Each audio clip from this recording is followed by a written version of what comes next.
What is up, everyone? It's Dark Kitty here, and today I will be reading Chapter 8 of the Crash Bandicoot fanfiction that I wrote.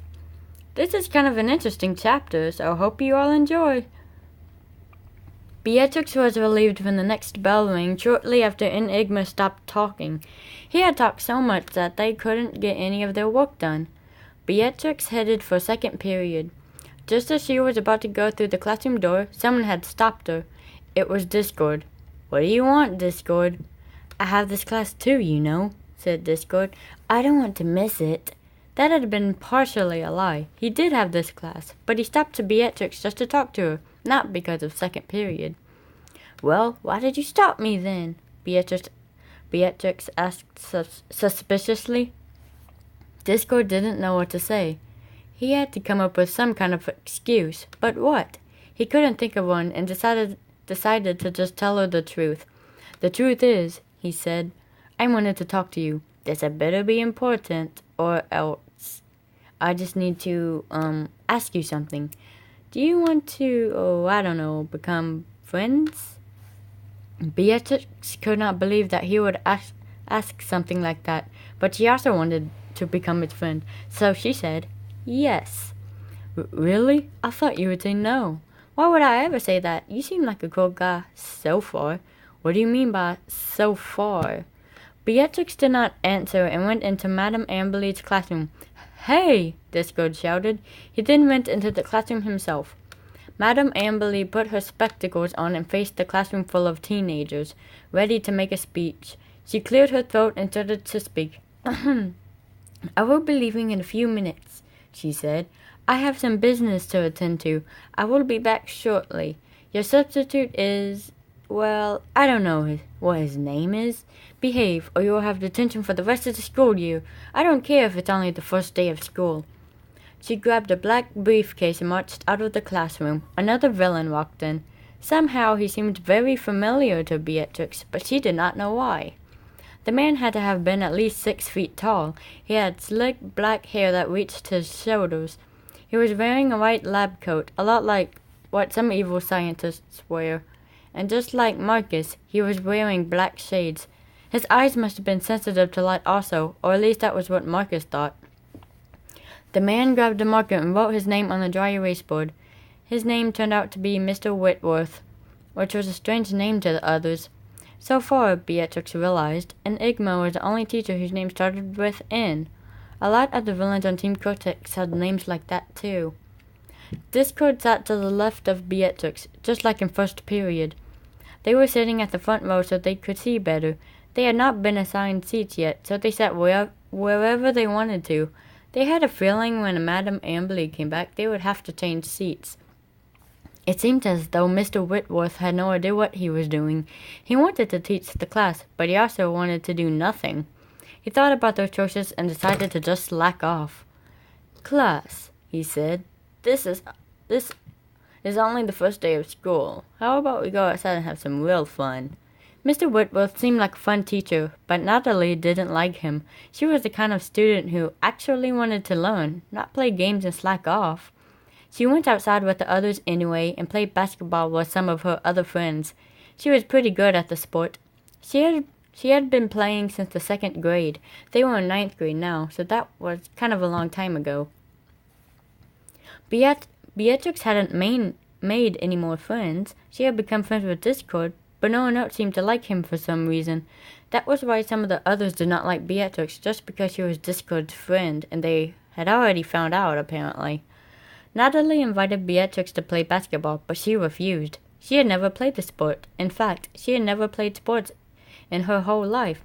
"Natalie," she said, "I've never played sports before. What if I suck at them?" "You won't know till you try. Am I right or am I right?" "I guess you're right, as usual." Beatrix stepped onto the basketball court. 2 kids, whom Beatrix hadn't exactly known, were choosing the teams. One was much taller than the other. He was the other kid's older brother. There were only 3 villains left who had not been put on teams: Beatrix, Natalie, and Nina. "Okay," said the older brother. "I choose Nina. Okay, let's play." He dribbled the basketball one time while saying this. Hey, what about us? Natalie asked. Let's see. What do you pick, little bro? Trophy Jr. or Velo Jr.? Trophy Jr. can't keep an eye on the ball, said the younger brother. And Velo Jr., well, I don't know her that well, but she'll probably turn the ball into something else. My name is Beatrix, said Beatrix. She was getting frustrated now. She so wanted to turn the two brothers into something else instead, but she tried to keep her anger in. Exactly our point, said the older brother. We're not having a nut play with us.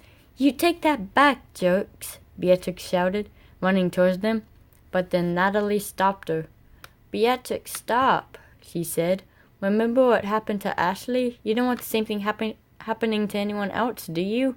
No, I guess not. Let's just go, Beatrix. I didn't really want to play basketball anyways. As Beatrix and Natalie walked back towards their academy, the older brother said, Hey, Trophy Jr., catch.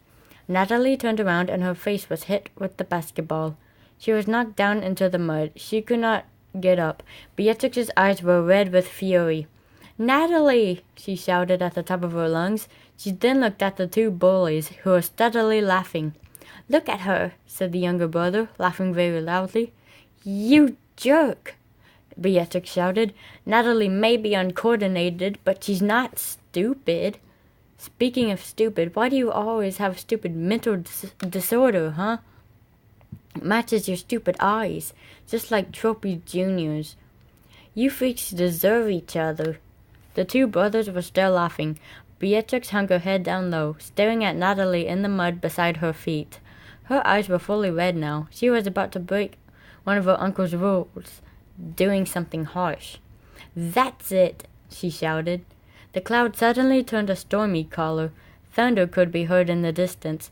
You want to play basketball? She chuckled a little. Fine, then let's play some basketball. But we'll change the rules a little bit. This time, you will be the ball. Beatrix used her powers and levitated the youngest brother into the air, shooting him through the basketball goal. She then levitated the other brother and dribbled him like a ball over and over until he eventually got nauseous and threw up. Beatrix, what are you doing? Marcus asked. What's it look like I'm doing? Asked Beatrix, not really expecting an answer. I'm scoring some points. She picked up the younger brother again and shot him through the hoop once more. And she shoots, she scores, and the crowd goes wild. She then made cheering noises to herself. Who's next? She asked as she turned to the other villains outside. When Natalie could finally stand up, she approached Beatrix with caution. Beatrix, are you nuts? She asked her. Nuts? Beatrix said. She was now getting angry with Natalie. I'm not nuts. I'm Beatrix, daughter of Emperor Velo the 27th. She turned her attention toward the other villains. And you all made fun of me and hurt my friend? I shall have my revenge. She did an evil laugh until the substitute teacher stopped her. The sky went back to its original color. Beatrix, shouted Mr. Whitworth. Oh, hi, Mr. Whitworth, Beatrix said casually. How has your day been? When Mr. Whitworth did not answer, she asked a very obvious question. I'm in trouble, aren't I? Yes, you are, said Mr. Whitworth. Go inside, everyone, except for you, Beatrix. You're going to the office. Beatrix headed for the office while everyone else went back to the classroom. Her head hung low once more as she went to the office. Mr. Whitworth had called the principal and told her what happened. Beatrix, said the principal, who was sitting behind the front desk in the office. Sit down. Beatrix did as she was instructed. She sat down in the chair, which was the only chair in the office, carefully. She was afraid of what her punishment would be. Whom are you staying with, young lady? The principal asked her. What do you mean? Asked Beatrix. You're from another planet, aren't you? Yes, ma'am, but then answer the question. I am staying with Team Cortex at Cortex Castle, Beatrix finally answered. The principal did not say another word and picked up her phone. It was obvious what she was doing, calling some of the members of Team Cortex to the academy. Beatrix wasn't that afraid of Team Cortex, but if her uncle ever found out about this, her punishment would be far more severe. Okay, guys, that's the end of Chapter 8. I hope you're all looking forward to Chapter 9. Hope you all enjoyed, and please like and subscribe.